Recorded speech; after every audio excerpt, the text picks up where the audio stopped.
नमस्कार प्रेक्षको, hello doctor या प्रायोजित कार्यक्रमात मी डॉक्टर विनया पाटील आपल्या सर्वांचं मनपूर्वक स्वागत करते। प्रेक्षको, एखादी उत्तम इमारत जर बांधायची असेल तर त्याचा पाया किंवा त्याचा ढाचा हा भक्कम असावा लागतो। अगदी त्याचप्रमाणे आपलं शरीररूपी सुद्धा इमारत जर आपल्याला भक्कम हवी असेल तर आपल्या हाडांची मजबूती ही गरजेची असते। मुळातच हाडांची मजबूती हेच एखाद्या तारुण्याचं लक्षण सुद्धा आहे। पण सध्याच्या काळात मात्र असे अनेक आजार आहेत जे पूर्वी 70 पूर्वी दिसायचे ते मात्र आता 40 नंतरच दिसू लागलेत। ह्याच्या मागची कारणं जरी अनेक असली तरी त्यातलं एक महत्त्वाचं कारण म्हणजे सध्याची जीवन पद्धती। वेळ, पैसा, गणित, अगदी प्रगती आणि टाइम टेबल या सगळ्यांचा सांभाळ करत असताना माणूस चुकलाय तो मात्र त्याच्या आरोग्याचं गणित सांभाळताना। मग हे टाइम टेबल नक्की कुठे चुकलं? अनेक आजार आपल्याला इतके 40 पूर्वीच का येतात? यातलाच एक महत्त्वाचा आजार आज आपण घेऊन आलेलो आहेत आणि तो म्हणजे संधिवात, आमवात, गुडघेदुखी आणि आयुर्वेद। आजचा आपला जो विषय आपण खास घेतलेला आहे संधिवात, आमवात, गुडघेदुखी आणि आयुर्वेद। या विषयावर आपल्याला आज मार्गदर्शन करण्यासाठी आज आपल्याकडे आलेले आहेत वैद्य सचिन भागवत गोडसे। नमस्कार डॉक्टर। हॅलो डॉक्टर मध्ये आपलं स्वागत आहे। प्रेक्षको, डॉक्टरांची माहिती अशी आहे वैद्य सचिन भागवत गोडसे हे गेल्या 15 वर्षापासून आयुर्वेदिक प्रॅक्टिस करत आहेत।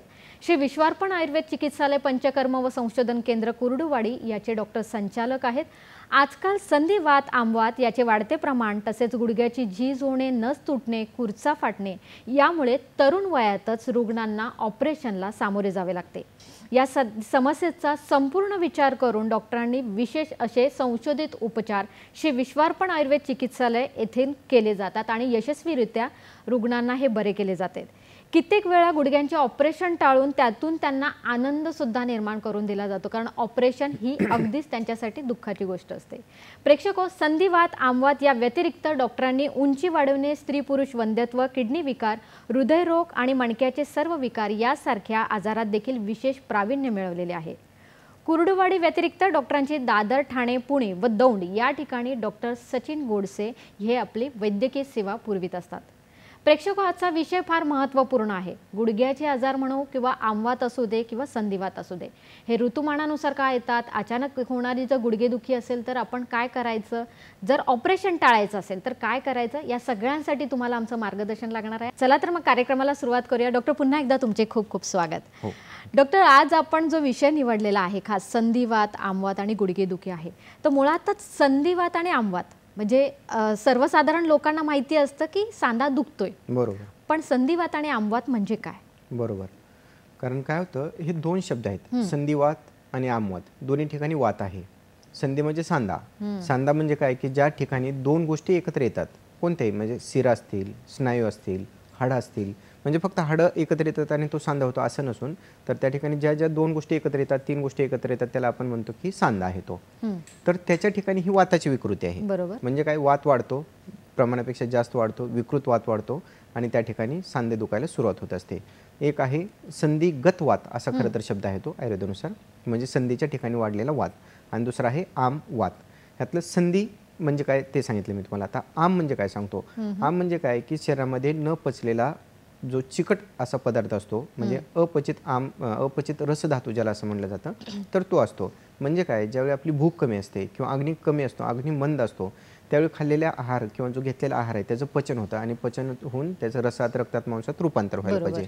तर हे रसात रूपांतर होत असताना जर का ते व्यवस्थित नाही पचन झालं तर तो अपचित आम किंवा तो अपचित रस जो धातू म्हणला जातो तर तो चिकट पदार्थ असतो, हा शरीरात तयार होतो आणि शरीर काय करत असतं ते शरीरातून बाहेर टाकत असतं।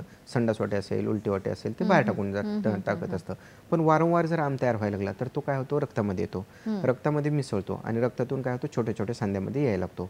मग मात्र सांध्याच्या ठिकाणी ज्यावेळी तो पॅक होतो, म्हणजे त्या सांध्याची जी हालचाल आहे ती सकष्ट म्हणजे हालचाल व्हायला त्रास व्हायला लागतो त्यावेळी आपल्याला समजतं की त्या ठिकाणी आम हा साठायला लागलेला आहे. म्हणजे काय होतं, जर आम त्या सांध्यात कुठल्याही छोट्या छोट्या बोटापासून ते मोठ्या सांध्यापर्यंत साठत असतो तो, तर त्या ठिकाणी काय होतं की सांध्याला सूज यायला लागते, सांधा गरम व्हायला लागतो आणि सांधा ठणकायला लागतो. म्हणजे त्या ठिकाणी आमाचा संचय झालाय, आम साठलाय आणि त्यामुळे आता सांध्याची वेदना किंवा दुखणं ते चालू झालेलं आहे. अशा पद्धतीने साधा आणि सोपं वर्गीकरण ह्याचं आपण करू शकत असतो संधिवात आणि आमवातमध्ये. डॉक्टर, आता मग नेमका आपण फरक आणखीन काय सांगू शकतात की यांच्यामध्ये अजून वेगळा काय फरक दिसून येऊ शकतो की आपले रुग्ण सुद्धा समजू शकतात की हा संधिवात आहे आणि हा आमवात? बरोबर, छान प्रश्न विचारला. कारण काय असतं की प्रत्येकाला असं वाटतं की मला सांधे दुखतात म्हणजे हा संधिवातच आहे, पण संधिवात, आमवात, वातरक्त असं आयुर्वेदानं म्हणजे ह्याच्या म्हणजे हेतूनुसार, त्याच्या लक्षणानुसार आणि त्याच्या उपचारानुसार हे प्रकार केलेले आहेत. म्हणजे संधिवात आता सुरुवातीला आपण पाहूया. संधिवात म्हणजे काय होतं की हा आजार आहे तो वयानुसार होणं, झीज होणं, अति कष्ट केल्यामुळे होणं, त्यानंतर अति व्यायाम असेल, अति प्रवास असेल, अति दगदग असेल, अति धावपळ असेल, त्यानंतर खाण्यातले वृक्ष पदार्थ जे म्हणतो ना आपण, वातुळ पदार्थ म्हणतो, तर हे पदार्थ जास्त खाण्यात येणं, ह्याच्यामुळे काय होतं, सांधे कटकट वाजतात, आवाज येतो, त्यानंतर सर्व सांध्यामध्ये हा आजार होतो, एकाच वेळी हा आजार होत असतो आणि विशेषतः म्हातारपणात होतो. हा झाला संधिवात. ह्यामध्ये काय म्हणलं जातं की वात पूर्ण द्रुतत्वात म्हणजे पोकळ भरल्यासारखं हे असते, वेदना असते. त्यानंतर हा संधिवाताचा जो त्रास आहे तो विशेषतः संध्याकाळी जास्त होतो आणि ह्याला शेकल्यानंतर बरं वाटतं आणि सगळ्यात महत्त्वाचं की तेल लावल्यानंतरही बरं वाटत असतं. तर ही साधी लक्षणं आहेत की ज्यातून आपल्याला कळू शकते हा संधिवात आहे. आमवातात मात्र काय होतं की हा जो आजार आहे तो खाण्यापिण्यात जे जड पदार्थ असतात, स्निग्ध पदार्थ असतात, विशेषतः विरुद्ध अन्न म्हणतो आपण त्याला, म्हणजे बाहेरचं जंक फूड असेल, फास्ट फूड असेल, ह्याच्यामुळे काय होतं शरीरामध्ये आम तयार होतो आणि हा आम त्या रक्तात मिसळतो, रक्तातून आपल्या सांध्यात येतो. त्यावेळी सांधे काय होतात की एकदा हा सांधा दुखतो, पेशंट सांगतात की कधी हा सांधा दुखतो, कधी गुडघे दुखतात, कधी कंबर दुखते, म्हणजे संचारी वेदना असतात. आम जसं जसं फिरत असेल तशा पद्धतीने त्यामध्ये वेदना असतात. हे पहिलं लक्षण आमवाताचं. दुसरं, ह्याला तेल जर लावलं तर वेदना वाढतात, म्हणजे आपल्याला कळू शकतं की हा आमवाताचा त्रास आहे. दुसरं, ह्याच्या वेदना जे असतात ते सकाळी जास्त होतात कारण कफाचा काळ आहे तो. म्हणजे पेशंट बऱ्याचदा काय सांगतात की सकाळी उठल्यानंतर बरं वाटत नाही, अंग जड होतं, कंबर दुखते, पाठ दुखते, मान दुखते, पण त्यानंतर मात्र थोडंसं हालचाल केली किंवा थोडासा व्यायाम केला आणि आंघोळ केल्यानंतर बरं वाटतं, असे पेशंट सांगत असतात. म्हणजे हा आमवाताचा त्रास आहे. त्याच्या पुढे जाऊन काय होतं की त्याचं जे शरीर आहे हे नुसतं फक्त सांध्याच्या बाबतीत राहत नाही, आम सगळ्या शरीरात फिरत असतो. त्यामुळे काय होतं, अंग जड होणं, गौरव होणं, म्हणजे काय म्हणू, आळस येणं, थकवा येणं, अशा पद्धतीची त्यामध्ये लक्षण वाढत जातात. आमाची जी लक्षणं सांगितलीत ना ते सांगताना सांगितले, स्रोतोरोध बलभ्रंश गौरव अनिल मोडता, आलस्य पक्ती निष्ठ्युमल संगारुची क्लमा, म्हणजे सगळ्या शरीरामध्ये मळ साठल्यासारखं, आळस आल्यासारखं, जड वाटल्यासारखं सगळं शरीर होतं, स्थूल होतं, फुगल्यासारखं वाटतं, अशा पद्धतीची ह्यामध्ये लक्षणं असतात आणि त्यानुसार आपल्याला हे संधिवात आहे का आमवात आहे हे कळत असतं. आमवाताची सुरुवात ही लहान वयापासून सुद्धा होऊ शकते, म्हणजे 20-21 वर्षाच्या मुलापासून ते 80 वर्षाच्या म्हाताऱ्यापर्यंत सुद्धा हे आपल्याला पाहायला मिळत असतात आमवाताचे रुग्ण. संधिवाताचे रुग्ण मात्र मोस्टली 40च्या पुढं पाहायला मिळत असतात. आणि सर्वात आणखी एक महत्त्वाचा जो प्रकार सांगून ठेवलेला आहे आयुर्वेदामध्ये तो म्हणजे वातरक्त. ह्या ठिकाणी रक्ताची जर दृष्टी झाली किंवा वात जर रक्तात मिसळला तर मात्र छोट्या छोट्या सांध्यापासून त्याची सुरुवात होत असते आणि ह्याच्यात रक्ताचं प्रसाधन करणारे औषध दिले किंवा रक्तमोक्षण जरी केलं तरी सुद्धा ह्यामध्ये बरं वाटत असतं. अशा पद्धतीने संधिवात, आमवात आणि वातरक्त आपण तिन्ही हे डिफरन्शिएट करू शकत असतो. नक्कीच. म्हणजे डॉक्टर, जसं तुम्ही म्हणाला होता की संधिवात आहे, आमवात आहे आणि रक्तवात म्हणू शकतो, पण या सगळ्यांची कारणं ही एकमेकात अडकलेली आहेत. बरोबर. आता ही कारणं काय काय आहेत किंवा आमचं जे जीवनमान असतं किंवा सर्वसामान्य लोकांचं जीवनमान असतं त्यात बऱ्याच वेळेला चुका घडताना दिसतात, तर काय सांगणार आहात त्या? बरोबर आहे. आपण 3 पद्धतीने ह्याचा विचार करू शकत असतो. म्हणजे कुठलाही वात वाढतो तो कशामुळे वाढत असतो की स्रोतरोधजन्य, धातुक्षयजन्य आणि तिसरा आहे आता जे सर्वात जास्त आपल्याला पाहायला मिळतं ते म्हणजे आघातजन्य किंवा अपघातजन्य असं आपण म्हणू शकतो. धातुक्षयजन्य म्हणजे काय होतं की हाडाची झीज झालेली आहे, वय झालेलं आहे, अति काम झालेलं आहे, अति कष्ट झालेले, वातुळ पदार्थ की जे खाण्यात आपण म्हणतो की वांग असेल, बटाटा असेल, हरभरा डाळीचे पदार्थ असतील, मैद्याचे पदार्थ असतील, ह्याच्यातून काय होत जातं की शरीरामध्ये झीज म्हणजे वात वाढत जातो. जसं जसं वात वाढत जाईल तसं तसं हाडाची झीज वाढत जाते. त्यामुळं धातुक्षयजन्य आजार किंवा संधिवातासारखे आजार हे वाढत जात असतात. हे आहाराचं कारण. दुसरं, त्या व्यायाम जास्त प्रमाणात करणं, त्यानंतर प्रवास जास्त प्रमाणात होणं, जागरण जास्त असणं, धावपळ जास्त असणं, स्ट्रेस टेन्शन म्हणतो आपण ते जास्त प्रमाणात असणं, ह्याच्यामुळे हाडाची झीज वाढत जाते. किंवा शेतकऱ्यासारखे जे काम आहेत किंवा ह्याच्यासारखे म्हणजे जास्त अतिकष्टाचे ज्यांची कामं आहेत किंवा दिवसभर उभं राहून काम करावं लागतं, शिफ्टच्या ड्युटी असतात, ह्यांच्या हाडाची, गुडघ्याची, कमरेची झीज ही वाढत वाढत वाढत गेलेली असते. बऱ्याचदा स्त्रियांना मशीन काम असतं तर त्या मशीनवरती बसून बसून मणक्याची, गुडघ्याची, कमरेची झीज झालेली असते. ही कारणं संधिगत वातामध्ये येत असतात. आमवातामध्ये काय येतं की त्यांचा विरुद्ध आहार जास्त येतो. म्हणजे फास्ट फूड असेल, जंक फूड असेल, म्हणजे बऱ्याचदा आपण काय होतं नाश्ता करतो, नाश्ता केल्यानंतर चहा पिला जातो, जेवण झाल्यानंतर आईस्क्रीम खाल्लं जातं. हे विरुद्ध आहार आहे की ज्याच्यामुळे शरीरामध्ये आम तयार होत असतो आणि मात्र आमवाताची लक्षणं होत असतात. त्यानंतर दुसरं स्त्रियांच्या बाबतीत आणि लहान मुलांच्या बाबतीत आजकाल जर पाहिलं तर आमवाताचं प्रमाण जास्त आहे. त्याचं कारण काय की एक तर पहिल्यांदा रजस्वला परिचर्या म्हणजे पिरियडच्या काळामध्ये 4 दिवस जी विश्रांती घ्यायला पाहिजे, आराम करायला पाहिजे, आहार आहे तो हलका घ्यायला पाहिजे, लघु घ्यायला पाहिजे, हे घेतलं जात नाही. दुसरं त्याच्या पुढे जाऊन काय होतं की समजा एखादी लग्न झाल्यानंतर एखादी डिलिव्हरी झाली, सिझर झालं किंवा ॲबॉर्शन झालं तर त्यानंतर जी काही प्रसूती परिचर्या म्हणलं किंवा प्रसूतीनंतर जी काही करायला सांगितलेल्या गोष्टी आहेत, बाळंतकाळ असेल किंवा शेकशिगडी असेल, हे घेतलं जात नाही. त्यामुळे काय होतं शरीरामध्ये आम किंवा तो जो ओलावा आहे ते बाळ 9 महिने राहण्यासाठी तो शरीराने जो काय त्या शरीरामध्ये ओलावा निर्माण केलेला असतो निसर्गाने, तर तो ओलावा निघून जात नाही. म्हणून तर 1.25 महिन्यापर्यंत शेकशिगडी करायला सांगितली जाते, ती केली जात नाही. आणि मग मात्र तो जो आम, तो जो ओलावा आहे तो शरीरात राहतो आणि मग मात्र सांधे दुखायला चालू होतात. हे सर्वात जास्त कारण आहे. त्याच्याबरोबरच काय होतं की शिळं खाणं, स्वतःच्या शरीराकडे लक्ष न देणं, ही कारणं स्त्रियांच्या बाबतीत आजकाल आपल्याला पाहायला मिळतात. त्याच्यामुळे स्थौल्य किंवा जाडी वाढणं, त्याच्यामुळे पण आमवातासारखी लक्षणं त्यांच्यामध्ये जास्त दिसतात. लहान मुलामध्ये बऱ्याचदा चॉकलेट खाणं, पेस्ट्रीज खाणं, फास्ट फूड म्हणजे पिझ्झा, बर्गर आपण जे म्हणतो की ह्याच्यामधून शरीरामध्ये भरपूर प्रमाणात आम निर्माण होतो आणि मग मात्र छोट्या छोट्या वयातसुद्धा आपल्याला सांधेदुखीसारखी आमवातासारखी लक्षणं घेऊन मुलं येतात. आपण जे म्हणलं ना की पहिले ही 60च्या नंतर 70च्या नंतरचा आजार होतो. आजकाल आपल्याकडे जे येतात विद्यार्थी किंवा जे पेशंट येतात ते 20-21 वर्षाचं मुलं पण येतात. त्यातलं एक उदाहरण सांगतो मी तुम्हाला की साधारण एक 2-2.5 महिन्यापूर्वीचा हा किस्सा आहे. 2-2.5 महिन्यापूर्वी आपल्या ठाण्यातल्या ओपीडीमध्ये एक पेशंट आला होता. वय वर्ष 22 मुलगा वयाचा होता. तर त्याने जिम जॉईन केली. जिम जॉईन केल्यानंतर तिथं जे मिल्कशेक किंवा प्रोटीन शेक देतात किंवा त्याचं जे डाएट देतात ते भरपूर व्यायाम केला, भरपूर डाएट खाण्यात आलं आणि त्यानंतर एक 3 ते 4 महिन्यानंतर त्या मुलाला ताप आला. ताप आल्यानंतर एक सांधे दुखायला लागले. एवढे सांधे दुखायला लागले की त्याला वेदना सहन होण्यात. त्यानंतर दवाखान्यात गेले, औषध गोळ्या झाल्या, त्यानंतर इंजेक्शन झाली, बऱ्याच गोष्टी झाल्या आणि शेवटी डॉक्टरांनी त्याला सांगितलं की हा आजार तुला आयुष्यभर राहणार आहे आणि आयुष्यभर तुला ह्याच्या गोळ्या खाव्या लागतील. कारण रुमेटॉइड आर्थरायटिस म्हणून त्याचं डायग्नोसिस केलं होतं. RATS त्याची पॉझिटिव्ह आलेली होती, SGOT वाढलेलं होतं, ESR वाढून गेलेलं होतं. वय वर्ष 22. आपल्या एका पेशंटने त्यांच्या आईवडिलांना सांगितलं. ज्यावेळी आईवडील त्याला घेऊन आले त्यावेळी ते अक्षरशः डोळ्यात पाणी होतं त्यांच्या की बाबा हे आत्ताच जर असं असेल तर पुढं काय त्याचं आयुष्य. मग ज्यावेळी आपण त्याला चेक केलं म्हणजे त्याची ज्यावेळी नाडी परीक्षण केलं, त्याचं निदान केलं आयुर्वेदिक पद्धतीने, त्यावेळी तो सामवाताचा तो रुग्ण आढळला. सामवाताचा ज्यावेळी आपल्याला रुग्ण आढळला त्यावेळी त्याचे फक्त लंघन म्हणजे रुक्षण करणं आणि दीपन पाचन करणं असं 1 आठवडा केलं. 1 आठवड्यातच पेशंटला वेदना कमी यायला सुरुवात झाल्या. जसं जसं वेदना कमी यायला सुरुवात झाली तसं तसं त्याचे जे स्टिरॉइडचे जे औषध होते ती टेपर ऑफ करत कमी करत गेलो. साधारण 1 ते 1.5 महिन्यामध्ये पेशंटच्या 70 ते 80% वेदना कमी झाल्या होत्या.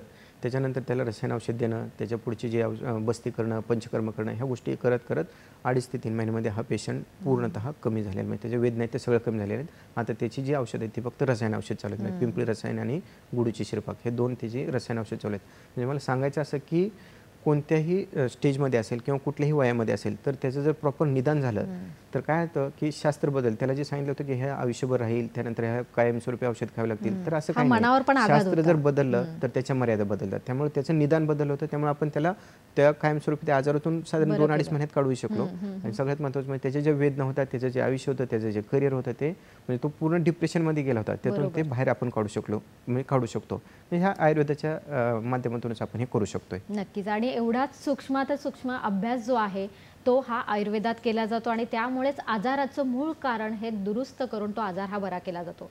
प्रेक्षको, याशिवाय तुम्हाला सुद्धा बऱ्याच प्रश्न मनात येत असतील की ऑपरेशन आपण टाळू शकतो का, किंवा दैनंदिन आपली काय दिनचर्या असली पाहिजे, या सगळ्यांवर आपण चर्चा करणार आहोत. पण इथे वेळ झाली एका छोट्याशा विश्रांतीची. कुठेही जाऊ नका, बघत राहा कार्यक्रम हॅलो डॉक्टर. ब्रेकनंतर प्रेक्षको तुमचं पुन्हा एकदा स्वागत. वैद्य सचिन गोडसे आपल्यासोबत आहेत. संधिवात, आमवात, गुडघेदुखी आणि आयुर्वेद यावर डॉक्टर आपल्याला मार्गदर्शन करतात. प्रेक्षको, एखाद्या व्यक्तीला जेव्हा गुडघेदुखी होते तेव्हा बहुतेक वेळा त्याला पेनकिलर दिले जातात किंवा तात्पुरत्या स्वरूपाचे अँटीबायोटिक देऊन ती सूज किंवा ते एखादा आजार हा तात्पुरत्या स्वरूपात बरा केला जातो. डॉक्टर, आयुर्वेदिक जेव्हा डॉक्टरांकडे रुग्ण येतात तर त्यावेळेला कशी चिकित्सा केली जाते आणि तो आजार कसा बरा केला जातो? बरोबर, एकदम छान प्रश्न विचारला तुम्ही.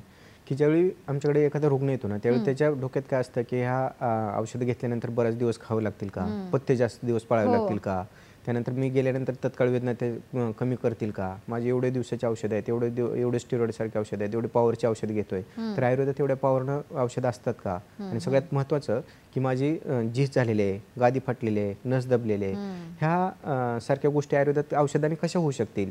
त्याचं कारण असं की ज्यावेळी आमच्याकडे पेशंट येतो ना त्यावेळी मी साधं तुम्हाला सांगतो की ह्याच्या पाठीमागचा विचार काय असतो आयुर्वेदिक पद्धतीनं. कारण ॲलोपॅथी पद्धतीनं त्या पद्धतीनं तर ते निदान करत असतात, त्या एक्सरे काढणं, MRI काढणं हे इन्व्हेस्टिगेशन आहे, त्या पद्धतीने ते करत असतात. त्यांचा विचार तो त्यांच्या पद्धतीने बरोबर आहे असू शकतो. पण आयुर्वेदाकडे एखादा रुग्ण आल्यानंतर त्याला सुरुवातीला काय विचारलं जातं की बाबा पेशंट आहेत, समजा आता एखादा गुडघेदुखीचा पेशंट आला आहे तर त्याला विचारलं जातं की बाबा किती दिवसापासून आहे पहिल्यांदा, त्यानंतर दुखतं कसं, सकाळी दुखतं, संध्याकाळी दुखतं, दुपारी दुखतं, ह्याच्यावर काय कळत असतं आपल्याला दोष कळतो. सकाळी दुखत असेल तर तो कफाचा आहे, संध्याकाळी दुखत असेल तर वाताचा आजार आहे. त्यानंतर त्यामध्ये की पेशंटला कसं वाटते, जड वाटते, त्यानंतर पोट साफ होते, भूक लागते, भूक लागत नाही, म्हणजे काय होतं की त्याची सामता का निरामता आहे हे पहिल्यांदा कळत असतं. म्हणजे जर निराम असेल तर ती ट्रीटमेंट बदलते, साम असेल तर त्याची ट्रीटमेंट बदलू शकते.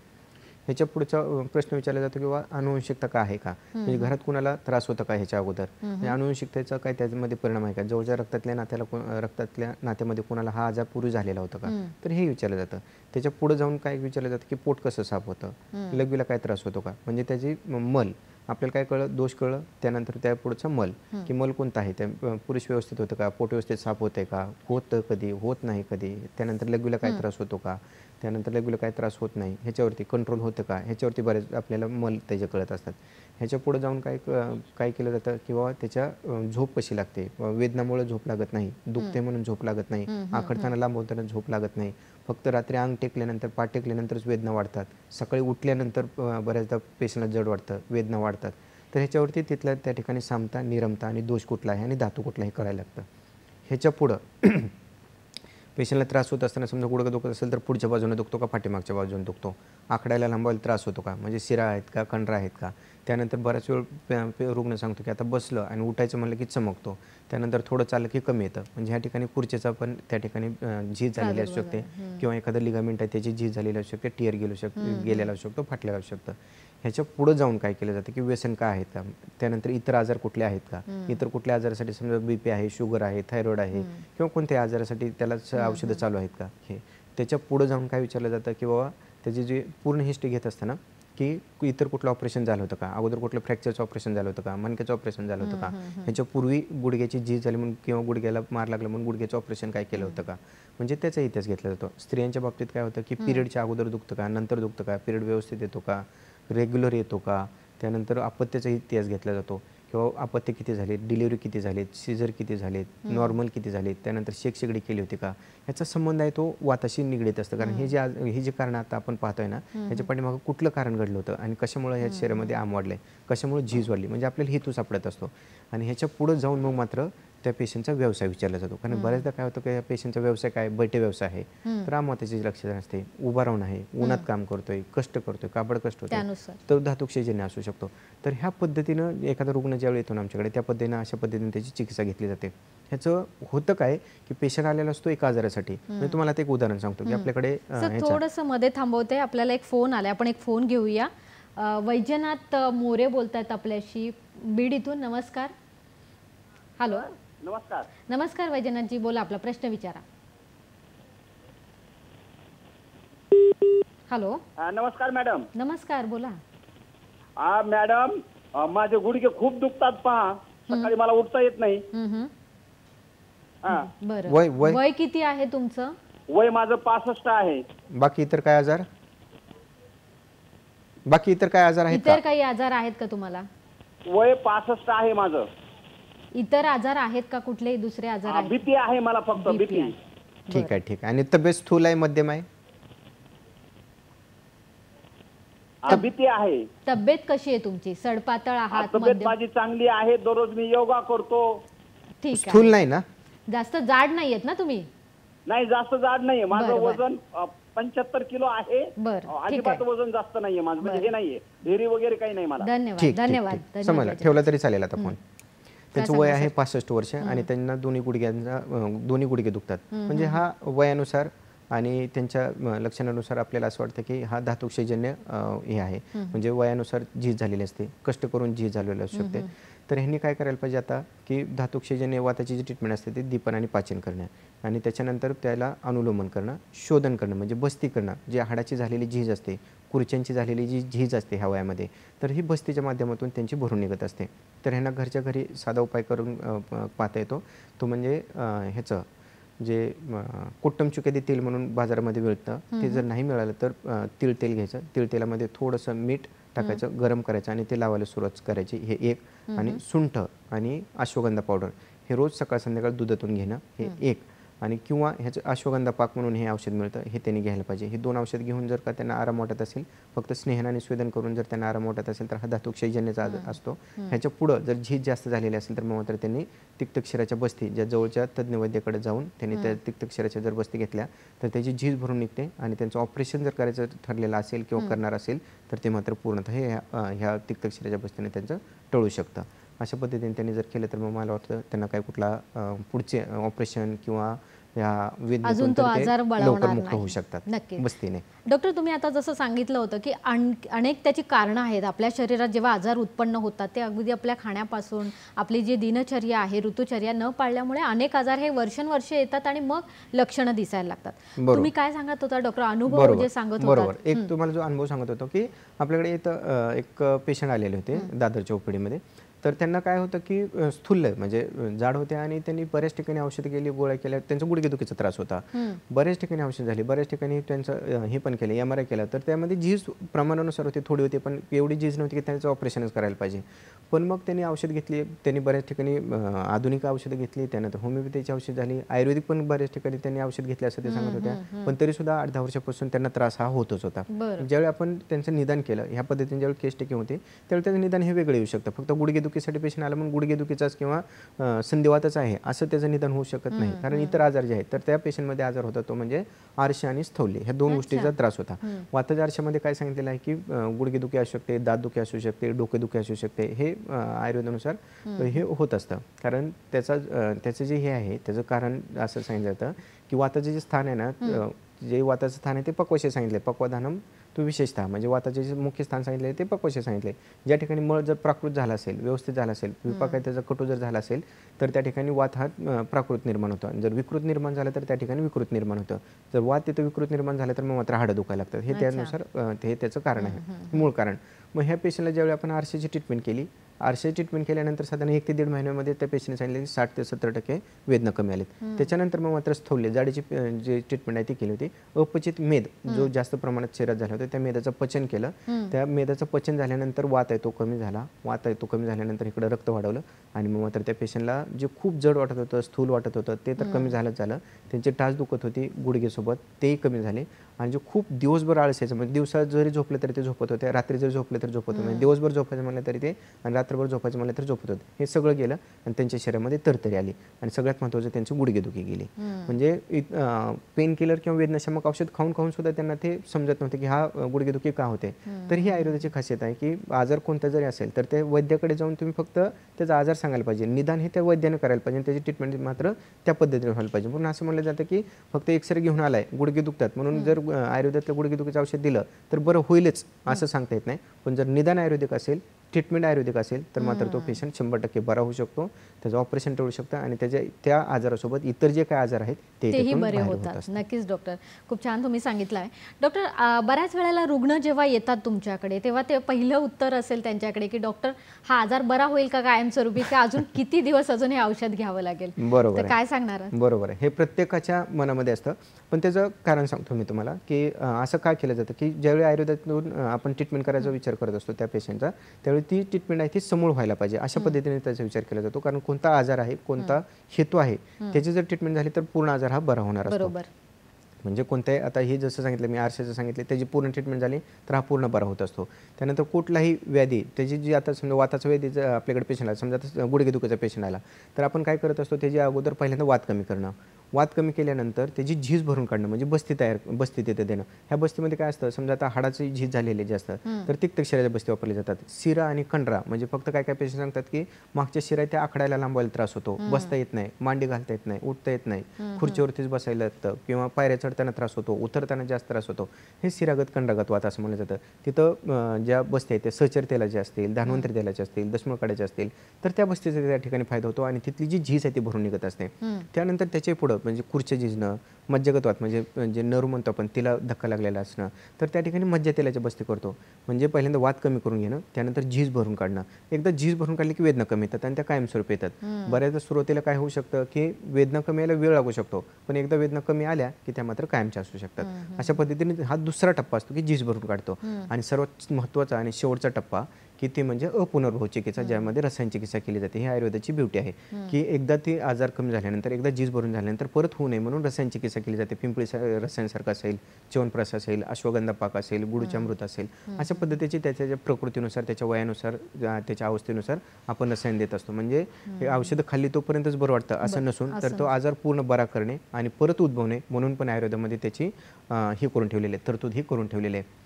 ह्याचं एक उदाहरण सांगतो. परवाच एक पेशंट आले होते. हा पेशंट जवळजवळ 2008 साली आपण चालू केला दवाखाना. 9 ते 10 साली हा पेशंट आलेला होता. तर त्या पेशंट नाव सांगायला काही हरकत नाही, पण ते पेशंट आता साधारण 1-1.5 महिन्यापूर्वी आले होते. पेशंट आले होते की पोटाची तक्रार आहे म्हणून, म्हणजे जुलाब 1 महिन्यापासून लागले होते, पोट दुखतं जास्त, ह्यासाठी आले होते. ते सुरुवातीला आले होते साधारण 9-10 साली. ज्यावेळी पेशंट आले होते त्यावेळी त्यांना जो त्रास होता तो त्रास होता म्हणजे गुडघे दुखतात, पाय दुखतात, कंबर दुखते, मान दुखते, सगळं दुखत होतं, म्हणजे सगळे सांधे दुखत होते. आयुर्वेदानुसार त्यांचं जे आत्ता त्यांनी जे परवा सांगितलं ते त्यांनी सांगत होते की शरीराला माझ्या धोधरा सुटला होता. मग त्याच्यावरून ते आत्ता आठवलं की त्यांचं जे निदान होतं ते पक्वशगत वात होतं. म्हणजे त्यांना पोट व्यवस्थित साफ होत नव्हतं, लघवी व्यवस्थित साफ होत नव्हती, लघवी कंट्रोल होत नव्हती. त्यानंतर पिरियडचा प्रॉब्लेम होता, पिरियड यायच्या अगोदर तर सगळं अंग दुखणं, असे सगळ्या अंगात ताप यायचा, कणकणी यायची, म्हणजे सतत त्यांचं हाडं ठणकायची, दुखायची, असं म्हणजे मानेपासून ते खाली पायाच्या ह्याच्यापर्यंत सगळ्या आजारांचा त्यांना त्रास होता. त्यांना आपण दीपन पाचन केलं, त्यानंतर त्यांची जी बस्ती होती ती बस्ती केली आणि त्याच्यानंतर त्यांना रसायन औषध दिली. साधारण 1 ते 1.5 वर्ष त्यांनी सांगितलं. 1-1.5 वर्षामध्ये त्यांचा आजार हा पूर्ण गेला आणि त्याच्यानंतर जवळजवळ मला वाटतं 12 ते 13 वर्षानंतर ते परत आले होते की 12-13 वर्षात एकदाही परत संधिवाताचा किंवा गुडघेदुखीचा किंवा पायाचा किंवा कमरेचा, मानक्याचा कुठलाही त्यांना त्रास झाला नाही. ही खासियत म्हणजे आपण म्हणू शकतो की आयुर्वेदानं कायमची गुडघेदुखी किंवा कायमची संधिवात किंवा आमात हा बरा होऊ शकतो. त्याचं कारण असं की वात एकदा जर का कमी केला, झीज भरून काढली आणि रसायन चिकित्सा केली तर कोणत्याही आजार ह्यातून आपण समूळ नष्ट करू शकत असतो. नक्कीच डॉक्टर. यासोबतच प्रेक्षको बऱ्याच वेळेला असं सांगितलं जातं की तुमचं लिगामेंट टियर झालेलं आहे किंवा गुडघ्यामधलं वंगण कमी झालेलं आहे आणि आता उपाय नाही आहे, हाडांची झीज झालेली आहे, आता गुडघ्याचं ऑपरेशन करावंच लागणार आहे. ह्या सुद्धा टप्प्यावर येऊन सुद्धा आयुर्वेद कसं उत्तम उपचार देतं या सगळ्यांवर आपण माहिती घेणार आहोत. पण या एका छोट्याशा ब्रेकनंतर कुठेही जाऊ नका, बघत राहा कार्यक्रम हॅलो डॉक्टर. ब्रेकनंतर प्रेक्षको तुमचं पुन्हा एकदा स्वागत. वैद्य सचिन गोडसे आपल्यासोबत आहेत. संधिवात, आमवात, गुडघेदुखी आणि आयुर्वेद यावर डॉक्टर आपल्याला मार्गदर्शन करतात. प्रेक्षको, ब्रेकला जाण्याआधी डॉक्टरांनी बरेच अनुभव सांगितले आणि असंही सांगितलं की आयुर्वेदाच्या बऱ्याच गोष्टीतून आपण जो रस्ता आहे, जो आजार जाण्याचा रस्ता आहे, त्यातूनच बऱ्याच वेळेला हे आजार दुरुस्त सुद्धा केले जातात आणि व्यक्ती हा पूर्णपणे बरा सुद्धा होतो. पण आपल्या सुद्धा डॉक्टर असं अनुभवात असं दिसून आलं असेल की रुग्णाला अगदी हे सांगितलं जातं की आता उद्या ऑपरेशन आहे किंवा 8 दिवसांनी ऑपरेशन आहे आणि रुग्ण तुमच्याकडे येऊन म्हणत असतील की डॉक्टर आता हे ऑपरेशन करायचं नाहीये. तर लिगामेंट टियर सारखी जी गोष्ट आहे, अगदी सगळ्यात म्हणू शकतो की कठीण असं जे आहे लिगामेंट टियर, तर हे कसं दुरुस्त केलं जातं? छान प्रश्न विचारला. कारण बऱ्याचदा ह्यांच्या म्हणजे रुग्णांच्याही मनात येतं की बाबा इथं फाटले, टियर झाले तर ते कसं भरून येणार, माझी खुर्ची आहे ती फाटलेली आहे, तुटलेली आहे, ही कसं भरून येणार, ही कशी जुळून आणणार, असं बऱ्याचदा रुग्णांच्या मनामध्ये असतं. आपल्याकडे एक उदाहरण सांगतो मी तुम्हाला की आपल्याकडे एका डॉक्टरांची आई स्वतः आले होते. ते एका आमच्या जवळच्या दुसऱ्या डॉक्टरांनी त्यांना रेफर केलेलं होतं.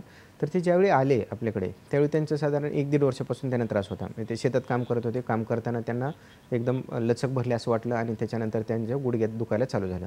सुरुवातीला एक 8 दिवस, 15 दिवस, महिना, 2 महिने त्यांनी सहन केलं. त्याच्यानंतर सहन होत नाही म्हणून ते औषध घेतली, गोळ्या घेतली.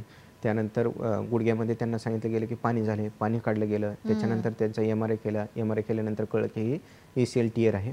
त्यानंतर मिडिल मेनिस्कस एंटेरियर आणि पोस्टर दोन्ही ठिकाणी टिअर झालेला आहे आणि आतमध्ये फ्लूइड कलेक्शन जास्त झालेलं होतं.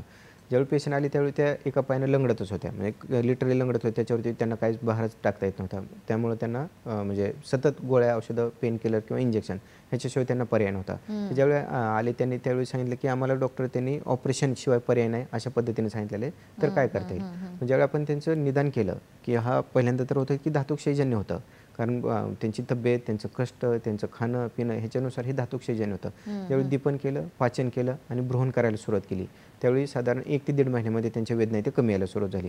त्यानंतर सूज कमी यायला लागली, आवाज जो येत होता कटकट आहे तो कमी यायला लागला.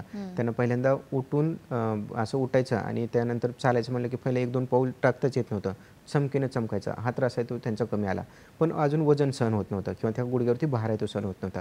त्याच्यानंतर तिक्तक्षीराच्या ज्या बसते आहेत आपण ते 21-21-21 असं 63 दिवस ज्यावेळी बसते केल्या त्यावेळी जसं आपण एखादा हाड भरून आणतो, जसं शिर भरून आणतो किंवा जसं स्नायू भरून आणतो, तशा पद्धतीने हे जे लिगामेंट आहे ना तेही भरून येत असतं. जसं आपण म्हणतो ना की जखम आहे ती जुळत तशी जुळत येते. ही जखम जसे जसे जुळत येईल तशी आयुर्वेदाची ब्युटी की ती एकदा जुळली की त्याच्या आतलं जे सायनोल फ्लुइड आहे, साधं गंधर्व तेलाचं जे औषध आहे की सुंठचं काढ आणि त्यातून गंधर्व तेल जर घेतलं तर आतलं जे वंगण आहे ते परत तयार व्हायला लागतं आणि जे कटकट आवाज येणं, मागच्या जे शिरा आहेत त्या कडक झालेले असतात, त्याला दांडणं म्हणतात, म्हणजे आखड्या लांबायला त्रास होतो, त्या पूर्णतः लवचिक होतात. ह्या गंधर्व तेलाचे आपण पोटामध्ये वापर करत असतो. त्याच्यानंतर त्या ठिकाणी जाणूबस्ती करणं, तैलधारा करणं, त्यानंतर पिचू ठेवणं आणि लेप लावणं, ह्या पद्धतीनं त्या सांध्यातली जी हालचाल आहे पूर्णतः हालचाली व्यवस्थित होते, पहिल्यासारखा लवचिक होतो आणि झीज आहे ती बस्तीच्या साहाय्याने आपण भरून काढतो.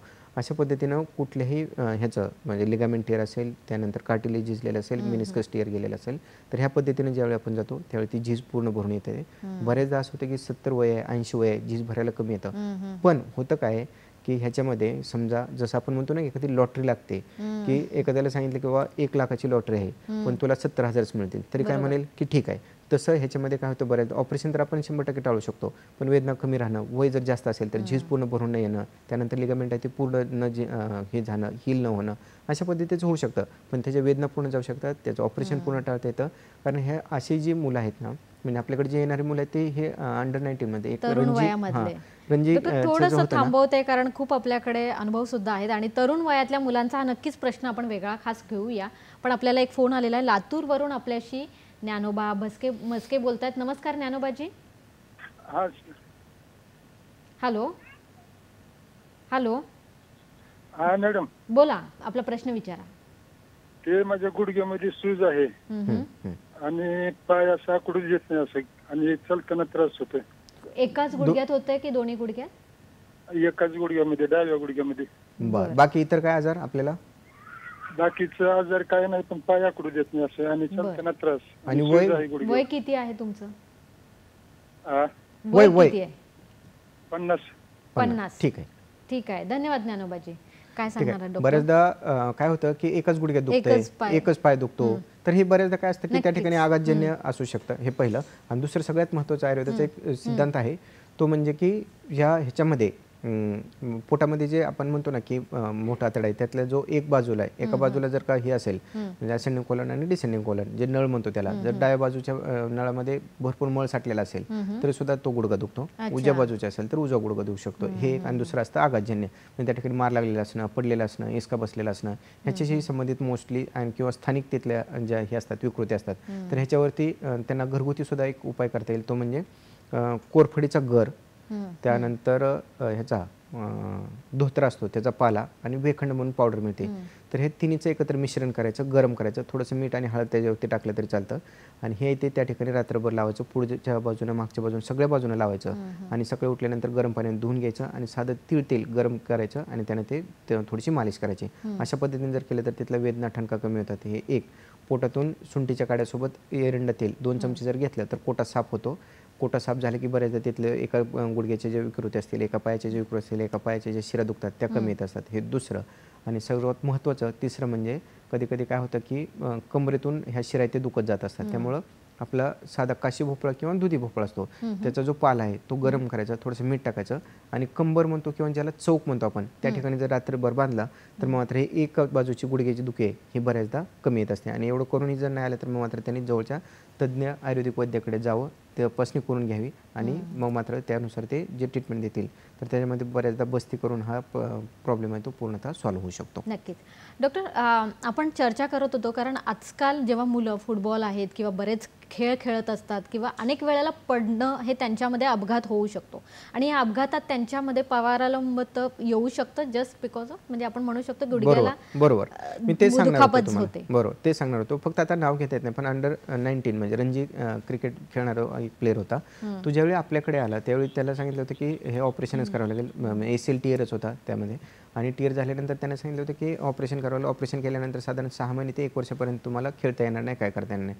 आपल्याकडे ज्यावेळी आले त्यावेळी त्यांनी सांगितलं की आम्हाला ऑपरेशन तर हे टाळायचं आणि कशाही पद्धतीने तुम्ही हे करा. मग ज्यावेळी आपण तिथं जलोपचारण करणं, त्यानंतर बस्ती करणं, अशा पद्धतीने जे ट्रीटमेंट केली, अनुलोमन करणं, त्यानंतर त्या वाताची पूर्ण झीज भरून काढण्यासाठी जेवढे त्याच्यासाठी प्रयत्न करता येतो तेवढ्या पद्धतीने केलं आणि साधारण 6 महिन्यामध्ये तो त्याचं ऑपरेशन तर टळलेलंच होतं पण तो ग्राउंडवरती जाऊन खेळू शकत होता. हे सांगायचं कारण एवढंच की कोणत्याही खेळाचं असेल त्याचं जे करिअर होतं तेही बाद होऊ शकत होतं. कारण त्यांना सांगितलं होतं की जर ऑपरेशन झालं तर 50-50 चान्सेस होते, म्हणजे हा परत खेळू शकेल किंवा नाही. पण अशा पद्धतीने ज्यावेळी सांगितलं त्याचं करिअर ज्यावेळी धोक्यात आलं होतं त्यावेळी सुद्धा त्या कंडिशनमध्ये आपण आयुर्वेदाच्या माध्यमातून त्याची मदत करू शकलो आणि त्याचं करिअर आहे वाचू शकलो. म्हणजे ही जी ट्रीटमेंट आहे ही होत असते, फक्त माहीत पाहिजे की कशी करायची. त्याचं कारण असं हे ट्रीटमेंट सांगण्याचं की प्रत्येकाची ट्रीटमेंट ही वेगळी असते. समजा एखाद्याचं ACL टिअर आहे तर त्याची ट्रीटमेंट ही दुसऱ्या पेशंटला लागेल किंवा लागू होईल असं नाही. तर प्रत्येक पेशंटची, प्रत्येक रुग्णाची त्याच्या वयानुसार, त्याच्या अवस्थेनुसार, त्याच्या ह्याच्यानुसार म्हणजे प्रत्येकाचे वेगवेगळी ट्रीटमेंट ही ठरलेली असते आणि त्या पद्धतीने पेशंटला आता जे सांगितलं आपण की त्याचं निदान, त्याचं म्हणजे औपशय, अनुपशय हे जसं जसं बदलेल तसं तसं त्याची ट्रीटमेंट बदलते. आणि हे जसं जसं बदलेल आणि ज्या पद्धतीने आपण आयुर्वेदिक पद्धतीने त्याचं निदान करत जाऊ, आयुर्वेदिक पद्धतीने ट्रीटमेंट करत जाऊ तसं त्याचं रिझल्ट हे 100% कडे जात असतात. नक्कीच. प्रेक्षक, व्यायाम शाळेत जाऊन व्यायाम करण्याचं फॅड हे सध्या सगळीकडेच पोहोचलेलं आहे आणि त्या रूपानेच अनेक आहार हा बदलला जातो, प्रोटीनयुक्त आहार घेतलं जातं, नॉनव्हेज खूप खाल्लं जातं. ह्या सगळ्यांचा पण कुठेतरी आपल्या शरीरावर, चांद्यावर परिणाम होतो का? आपली दिनचर्या काय चुकते? ह्या सगळ्यांवर आपण चर्चा करूया. आपण इथे वेळ झाली का छोट्याशा विश्रांतीची, कुठेही जाऊ नका, बघत राहा कार्यक्रम हॅलो डॉक्टर. नंतर प्रेक्षक तुमचं पुन्हा एकदा स्वागत. वैद्य सचिन गोडसे आपल्यासोबत आहेत. संधिवात, आमवात, गुडघेदुखी आणि आयुर्वेद यावर डॉक्टर आपल्याला मार्गदर्शन करतात. प्रेक्षक, बऱ्याच रुग्णांना असं सांगितलं जातं की आता गुडघे बदलण्याशिवाय पर्याय नाही आणि हे गुडघेदुखीचं आपण म्हणू शकतो की ऑपरेशन टाळायचं असेल तर नक्कीच त्यावेळेला रुग्णाची धाव असते ती आयुर्वेदाचार्यांकडे. डॉक्टर, काय सांगणार आहात? गुडघे बदलणं हे आपण थांबवू शकतो का आणि रुग्ण पूर्णपणे बरा होतो का? बरोबर आहे. आपण जो हा कार्यक्रम करतोय ते त्याच्या मागचं सांगण्याचा उद्देश किंवा त्याच्या मागचं हेच की बाबा आयुर्वेदामध्ये अशी ट्रीटमेंट आहे की ज्याच्यातून तुमचे संधिवात तर कमी होतच होतो, आमवात तर कमी होतच होतो, पण ह्याच्या पुढे जाऊन किती वय असू द्या, किती झीज झालेली असू द्या, तरी सुद्धा त्यातून आपण ती झीज भरून काढून आपण हा आजार आहे तो कमी करू शकत असतो. कारण काय असतं बऱ्याचदा की आपल्याला वाटतं की वय झाले, आता वय झालेलं आहे त्यामुळे होणारच नाही, औषधानं काय होणारच नाही, ऑपरेशनच करावं लागेल. तर तसं नाही, कुठल्याही वयात आपण ऑपरेशन हे टाळू शकत असतो. संधिवात हा वयाच्या 70-80 वर्ष होत असतो आणि आमवात हा कमी होत असतो, पण झीज ही दोन्ही ठिकाणी होत असते. म्हणजे 22-23 वर्षाचा मुलगा झीज झाली म्हणून येऊ शकतो आणि 80 वर्षाचा वृद्ध व्यक्ती सुद्धा आपल्याकडे झीज झाली म्हणून येऊ शकतो. मग एक उदाहरण सांगतो मी तुम्हाला की हे काय कुठल्या स्टेजला जाते हे प्रकरण. हे म्हणजे सांगेल की ह्याच्यात सामाजिक, आर्थिक, त्यानंतर मानसिक आणि शारीरिक हे सगळे पैलू आहेत ह्याच्यामध्ये. म्हणजे एक ह्याच्यातलं मुंबईमधल्याच आपल्या दादर चौकडीमधलं एक उदाहरण सांगतो मी तुम्हाला की दादरमध्ये एक पेशंट आले होते. साधारण 62-63 त्यांचं वय होतं. लेडीज व्यक्ती होत्या, त्या म्हणजे लेडीज रुग्ण होते. तर ते आले आणि त्यानंतर त्यांनी सांगितले मला म्हणजे त्रास होते, हे होतं, ते होते, सांधेदुखीचा त्रास होता, गुडघेदुखीचा त्रास होता, त्यानंतर टाचेचा होता. पण गुडघेदुखीचा जो त्यांनी त्रास सांगितला ना जवळजवळ 8 ते 10 वर्षापासून त्रास होता. भयंकर वेदना होत्या, उठता बसता त्रास व्हायचा, रात्री त्यांना झोपेच्या गोळ्या घेतल्याशिवाय झोप लागत नव्हती, ठणका जर यायला लागला तर अशा पद्धतीचा त्यांना त्रास होता. ज्यावेळी आपण त्यांची तपासणी केली, धातुक्षेजन वाताची ट्रीटमेंट चालू केली, ब्रोहन चालू केलं, शमन चालू केलं, त्यानंतर स्नेहन स्वेदन करायला चालू केलं आणि जसं जसं त्यांना थोडं आराम वाटत गेला तसं तसं पुढं वात कमी आला की इकडं रक्त वाढवायची ट्रीटमेंट आणि ह्या बाजूनं त्या बृहन चिकित्सा चालू केली. म्हणजे त्या ठिकाणी बस्ती चालू केल्या, तिक्त क्षीराच्या ज्या बस्ती असतात त्या बस्ती चालू केल्या, महातिक्त गृहाच्या बस्ती चालू केल्या. जशी जशी झीज भरून यायला लागली, जसं जसं त्यांचं अग्नीचं दीपन व्हायला लागलं तसं तसं पेशंटला एकदम हुशारी येत गेली. जसं जसं अंगातलं रक्त वाढत गेलं तसं तसं तरतरी यायला लागली, उठायला बसायला व्यवस्थित यायला लागलं आणि त्यानंतर कुठंतरी 3-4 महिन्यानंतर त्यांच्या मनात आलं की आता आपण ह्यातून बाहेर पडू शकतो किंवा आता आपलं ऑपरेशन टळू शकते. आणि हे झाल्यानंतर साधारण 6 महिन्यानंतर पेशंटला जो 60 ते 70% फरक पडला. त्यांचं उठणं बसणं व्हायला लागलं, चालता यायला लागलं. त्यानंतर पहिल्या मजल्यावरती त्यांना जे पायऱ्या चढून जावं लागत होतं, यावं लागत होतं, दिवसातून एकदाच यायचं, ते 3-4 वेळा जरी केलं तरी आता त्यांना दुखत नव्हतं. अशा पद्धतीने त्यांचा त्रास कमी होत गेला आणि साधारण 1 वर्षाच्या आसपास म्हणजे 10-11 महिन्यानंतर ते पेशंट व्यवस्थित चालत होते, उठत होते, बसत होते. टॉयलेटला बसणं हे देखील त्यांना जे जमत नव्हतं ते व्हायला लागलं होतं. सगळ्यात महत्त्वाचं म्हणजे डोळ्यात पाणी येईल अशा पद्धतीचे जे वेदना होते ते त्यांच्या पूर्ण कमी झाल्या होत्या. ऑपरेशन त्यांचं टळलं होतं. त्यावेळी जे त्यांनी सांगितलं ना ते मात्र म्हणजे शॉकिंग होतं, आम्हालाही ते शॉकिंग होतं. तर त्यांनी सांगितलं की मी एवढं 10 वर्ष वेदना सहन केल्या पण ऑपरेशन केलं नाही. तर का केलं नव्हतं? तर त्यांचे जे मिस्टर होते त्यांनी ऑपरेशन केलं एका गुडघ्याचं. त्यानंतर लगेच साधारण 7 ते 8 महिन्यानंतर दुसऱ्या गुडघ्याचं ऑपरेशन झालं आणि त्यानंतर 1-1.5 वर्षानंतर ते जागेवर बसून होते. ते पूर्ण डिपेंडंट होते आणि पूर्ण डिपेंडंट म्हणजे त्यांना उठवावं लागायचं. म्हणजे त्यांना संडास लागलं सुद्धा त्यांना उठून न्यावं लागत होतं. अशा पद्धतीचं त्यांचं ऑपरेशन नंतर त्यांना म्हणजे उठता आलं नाही, बसता आलं नाही आणि त्रास वाढत गेला. आर्थिक त्यामध्ये किती नुकसान झालं म्हणजे ह्याला काही गणती नाही. शारीरिक मानसिक किती दुखणं झालं ह्यालाही काही हे नाही. आणि त्यांचं जे म्हणणं होतं की बाबा माझं जर असं झालं आणि माझं ऑपरेशन केलं मी जर असे बसून राहिले तर मग कोण करणार? म्हणजे एवढं अवलंबित कोण त्यांना सांभाळणार? म्हणजे मुलं आहेत, सून आहेत, पण हे कोण करणार? कोणी करत नसतं. त्यामुळे त्यांना जे ते ठरवलं होतं की काही झालं तरी ऑपरेशन करणार नाही, किती वेदना झाल्या तरी हे होणार नाही. अशा वेळी अशा अवस्थेत आणि त्यांच्या वयाच्या साधारण 60-62 वर्षी सुद्धा जर आयुर्वेद आपल्याला साथ देत असेल तर अजून काय पाहिजे? नक्कीच. आणि स्वावलंबन हेच या वयाचं खरं आपण म्हणू शकतो दागिना असतो आणि तो खरंच आपण जपला पाहिजे आयुर्वेदाच्या मदतीने. डॉक्टर, अनुवंशिकता हे एक असं कारण आहे ना की तिथे ते प्रत्येक वेळी काही आजार झाला की अनुवंशिकता हे कारण दिसून येतं. संधिवातात असं आहे का आणि असे अनुवंशिक रुग्ण बरे होतात का? बरोबर आहे. कारण बऱ्याचदा काय होतं की रुमॅटॉइड आर्थरायटिस सांगितलं की हे ऑटोइम्युन डिसऑर्डर आहे आणि अनुवंशिकता असं म्हणलं जातं आणि ते दिसतंय आपल्याला की बऱ्याचदा अनुवंशिकता असते म्हणजे ह्याच्यामध्ये आमातामध्ये आणि संधिवाताच्या काही ह्याच्यामध्ये पण ही दिसून येते. म्हणजे आपल्याला ते दिसून येतं की बाबा झीज होत चाललेली आहे, लवकरच आजार होत चाललेला आहे, हे दिसून येतं. तर ह्याची अनुवंशिकता टाळण्यासाठी सुरुवातीला काय करायला पाहिजे की ज्यावेळी चान्स घ्यायचा आहे त्याचवेळी त्यांनी म्हणजे चान्स घ्यायच्या अगोदरच जर असेल अनुवंशिकता, आईवरलेला त्रास आहे, आमाताचा त्रास आहे, वाताचा त्रास आहे, तर त्यांनी शरीराची शुद्धी करणं म्हणजे पंचकर्माने शरीराची वमन विरेचन बस्ती करूनच मग त्यांनी चान्स घ्यायला पाहिजे. आयुर्वेदामध्ये बीज संस्कार म्हणून सांगितलेले आणि त्यानंतर गर्भसंस्कार म्हणून सांगितलेले आहेत. अशा पद्धतीचे हे 2 संस्कार आहेत. हे जर केले तर मग मात्र त्रास होत नाही. सगळ्यात महत्त्वाचं म्हणजे एक उदाहरण सांगेल मी तुम्हाला. हे जे आता उदाहरण सांगतो मी, हे स्वतः डॉक्टर होते. आता त्यांची प्रॅक्टिस आहे ती गायनेकमध्ये ते प्रॅक्टिस करतात, स्वतः डॉक्टर आहेत त्यांना लग्नाच्या अगोदर त्रास चालू झाला, आमाताचा त्रास चालू झाला आणि आमाताचा त्रास झाल्यानंतर उठणं बसणं हे सगळं खूप क्रिटिकल झालं. शेवटच्या त्यांचं इंटर्नशिपचा कालावधी वगैरे म्हणजे तो प्रचंड त्रासदायक झाला. पण ज्यावेळी आपली ट्रीटमेंट चालू केली त्यानंतर त्यांना साधारण 6 महिन्यामध्ये आमाताचा त्रास पूर्ण कमी झाला. त्यानंतर त्यांनी ज्यावेळी लग्न केलं, लग्न झाल्यानंतर पहिल्यांदा एक हे झालं म्हणजे अपत्य राहिलं आणि 2 ते 3 महिन्यानंतर ॲबॉर्शन म्हणजे ॲबॉर्ट झालं, ते मिसकॅरेज झालं आणि त्याच्यानंतर मात्र एवढा त्रास वाढला त्यांना की भयंकर त्रास वाढला. परत ते आपल्याकडे आले कारण त्यांची ज्यावेळी लग्न होऊन ते हैदराबादला गेले होते. हैदराबादहून परत आपल्याकडे आले. त्यानंतर ट्रीटमेंट चालू केली आणि ट्रीटमेंट चालू केल्यानंतर त्यांना मात्र हा एक विचार आहे आयुर्वेदामधला की जर का आम असेल शरीरामध्ये आणि तो आमवात आहे, डिलिव्हरीनंतर काय होतं की बऱ्याचदा ही झाली नॉर्मल डिलिव्हरी झाली तर जे रक्तस्राव होतो तो भरपूर प्रमाणात होतो आणि ती जी शरीराची शुद्धी असते त्यासोबत सगळ्या शरीरातला आम हा काढून टाकता येत असतो. हा जो विचार आहे तो आमचे जे गुरुवर आहेत वैद्यराज समीर जमादारनी सर ह्यांच्याकडून तो विचार आम्ही घेतला आणि त्याच्यानंतर त्या पेशंटची त्या पद्धतीने ट्रीटमेंट केली आणि ज्यावेळी अशी ट्रीटमेंट केली की त्याचा जो आम आहे तो पूर्ण कमी करत गेलो. ज्यावेळी डिलिव्हरी झाली त्यातून तो आमवात हा पूर्ण बरा करू शकलो. म्हणजे त्या पेशंटचा आमवात हा गेला हे एक आणि दुसरं जे होणार आपत्ती ते व्यवस्थित झालं आणि आता साधारण मला वाटतं 5-5.5 वर्षाचा तो त्यांचा तो मुलगा आहे, त्याला अजून तरी काही त्रास नाही. म्हणजे आयुर्वेदानं तो आमवात आहे तो तर घालवता आला डिलिव्हरीमधून, पण होणाऱ्या पिढीचं सुद्धा आपण त्यात जर का तसे बीज संस्कार आणि गर्भसंस्कार केले तर मग मात्र आपण घालवू शकतो, सुद्धा तो आजार आपण टाळू शकतो. डॉक्टर, आता सगळ्यांसाठी तुम्ही काय सांगणार आहात? कारण की वय तर येणार आहे पण शारीरिक वय नकोय आपल्याला, बायोलॉजिकल वय नकोय, तर ते आपण म्हणू शकतो की दिनचर्या कशी असली पाहिजे जेणेकरून आपण हे आजार टाळू शकतो? बरोबर आहे. सर्वात महत्त्वाचा प्रश्न विचारला की होऊच नाही ह्याच्यासाठी काय करायला पाहिजे. सर्वात महत्त्वाचं आयुर्वेदाचे स्वास्थ्य रक्षण हेच पहिलं आयुर्वेदाचं ध्येय आहे. त्याच्यासाठी काय करायला पाहिजे? सकाळी लवकर उठणं, व्यायाम करणं. व्यायाम कोणता करणं तर सूक्ष्म व्यायाम करणं, प्राणायाम करणं, अनुलोम विलोम करणं, कपालभाती करणं, भस्त्रिका करणे. हे एक. व्यायाम करायच्या अगोदर अंगाला तेल लावलं गेलं पाहिजे, नाहीतर भरपूर जर व्यायाम झाला तर मग मात्र हाडाची झीज होत होते कारण त्यातून वातच वाढत जातो. त्याच्यानंतर जे आहार आहे तो सकाळी 10 ते 1च्या दरम्यान, संध्याकाळी 5 ते 8च्या दरम्यान. वातुळ पदार्थ जे आहेत म्हणजे काय खाऊ नये, याच्यामध्ये वांग असेल, बटाटा असेल, हरभरा डाळीचे पदार्थ असेल, जड मैद्यासारखे पदार्थ असतील, फास्ट फूड असेल, जंक फूड असेल, विरुद्ध अन्न असेल, जेवणानंतर चहा पिणं, आईस्क्रीम खाणं ह्या गोष्टी टाळाव्यात. त्यानंतर बाहेरचं न खाता घरातलंच जेवण असावं, हे सगळ्यात महत्त्वाचं. त्याच्यानंतर हे जे जेवणाचं संध्याकाळचं जेवण आहे ते कमी प्रमाणात असायला पाहिजे. सगळ्यात महत्त्वाचं वर्षातून एकदा तरी आपल्या शरीराची काय सर्व्हिसिंग म्हणून तरी किंवा शरीराचं डिटॉक्सिफिकेशन करावं, ह्याच्यासाठी तरी जे खाल्ले पिलेलं आहे ते बाहेर करण्यासाठी एकदा तरी वर्षातून वमन, विरेचन आणि बस्ती हे पंचकर्माचा त्यांनी वापर करून घ्यायला पाहिजे. आणि त्याच्या पुढं जाऊन की सकाळी थोडं तरी चालायला जायला पाहिजे, फिरायला जायला पाहिजे. आणि बाहेरचे जे खाणेपिणं आहे ते ह्या गोष्टी आहेत त्या टाळायला पाहिजेत. त्यानंतर अतिश्रम करणं, अति ओझं उचल करणं, हे जे व्यक्ती आहेत त्यांनी आठवड्यातून किमान एकदा तरी सगळ्या अंगाला तेल लावलं पाहिजे. कारण काय होतं की तुम्ही जे म्हणला ना की आपण वय किंवा हे कसं टाळू शकतो, तर आयुर्वेदात असं सांगितले अभ्यंगम आचरत नित्यम सा जरा श्रमवाता, म्हणजे जरा म्हणजे म्हातारपण, हे टाळू शकतो आपण सगळ्या अंगाला जर तेल लावलं तर.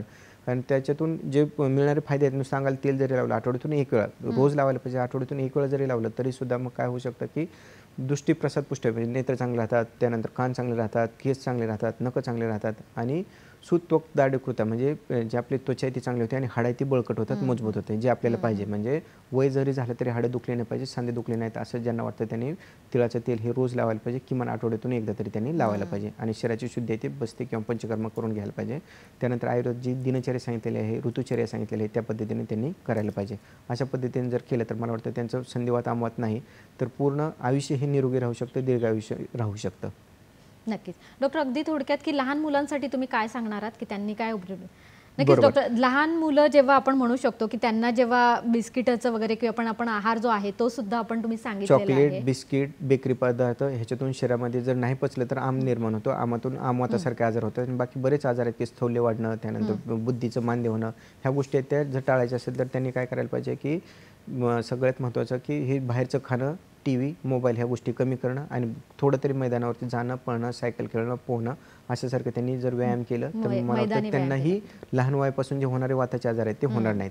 अशा पद्धतीने त्यांनी जर केलं तर मग आणि सगळ्यात महत्त्वाचं या छोट्या छोट्या गोष्टी असतात ह्या खरं तर अगोदर सांगायला पाहिजे की तिळाचे लाडू असतील, मेथीचे लाडू असतील, हळीवाचे लाडू असतील, हे जर त्यांनी रोजच्या जेवणामध्ये ठेवलं तर मग मात्र त्यांना कुठलाही आजार होणार नाही वाताचा.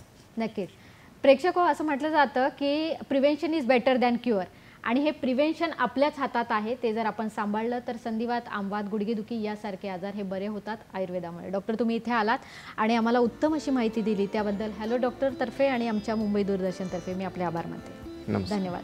नमस्कार.